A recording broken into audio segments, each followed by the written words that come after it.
మా అమ్మని అడగాలి, మా నాయన కష్టం మాకెందుకు కనబడనీయలేదు అని. మా అమ్మని మళ్ళా అడగాలి, మా నాయన ఏడవడం మాకు ఎన్నడూ కనబడలేదు ఎందుకని.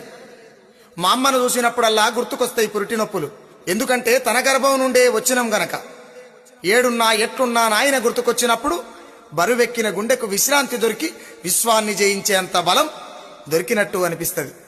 నిజంగా మా అమ్మని అడగాలి. మా అమ్మ తీసిన నొప్పులకు గుర్తింపు ఉన్నది, మా నాయన బతుకంతా తీసిన నొప్పులకు గుడిసెకమ్మంత గుర్తింపు కూడా లేదు ఎందుకని. మా అమ్మను ఖచ్చితంగా అడగాలి.